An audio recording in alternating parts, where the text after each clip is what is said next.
Hello, good morning. कसे आहात तुम्ही सगळे? आशा करते तुम्ही स्वस्थ, मस्त आणि अगदी आनंदी असेल. स्वामी तुमच्या मनातल्या सगळ्या चांगल्या इच्छा पूर्ण करू देत. सो आज मी टिफिनसाठी वांग्याचं भरीत बनवत होते आणि तीच रेसिपी तुमच्यासोबत शेअर करणार आहे.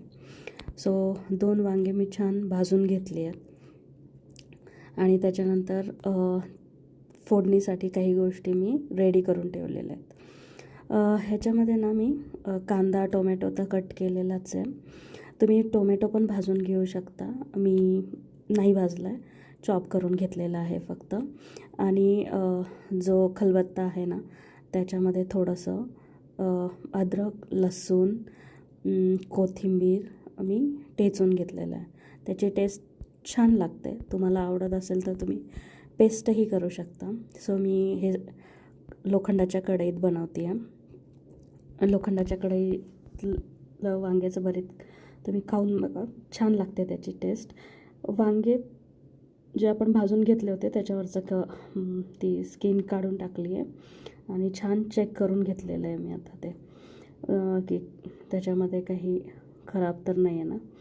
आणि हे अद्रक, लसूण आणि कोथिंबीर, तुम्ही हिरव्या मिरच्या पण घालू शकता, पण मी आज नॉर्मल बनवते आहे. सो चॉप केलेला कांदा घालून घ्यायचा आणि तो छान गुलाबी कलर येईपर्यंत परतून घ्यायचा.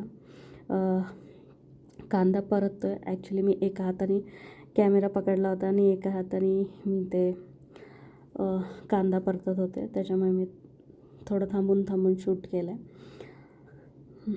सो आता छान ह्याला परतू द्यायचा, छान गुलाबी कलर येऊ द्यायचा. आता वांग्याच्या भरीतमध्ये पण काही लोक कांदा आणि टोमॅटो वरनं टाकून पण खातात, ज्याला जसं आवडतं.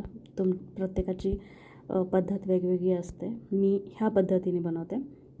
सो कांदा पटकन शिजावा म्हणून तुम्ही त्याच्यामध्ये थोडंसं मीठ टाकू शकता. तुम्ही बघू शकता कांदा थोडासा गुलाबीसर झालेला आहे.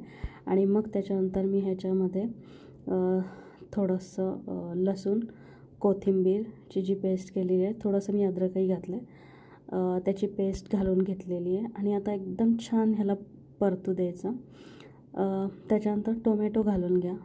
माझा टोमॅटो थोडासा कच्चा होता, त्याच्यामुळे मी पटकन घालून घेतला आहे, की तो टोमॅटो परतायला थोडा जास्त टाईम लागेल. आणि आता हे छान परतू द्यायचं. तुम्ही बघू शकता माझा टोमॅटो पण होत आला आहे. मसाले घालून घेऊया. धने जिऱ्याची पूड, जे आपले नॉर्मल मसाले असतात, लाल तिखट थोडं, जर तुम्हाला आवडत असेल, कोणी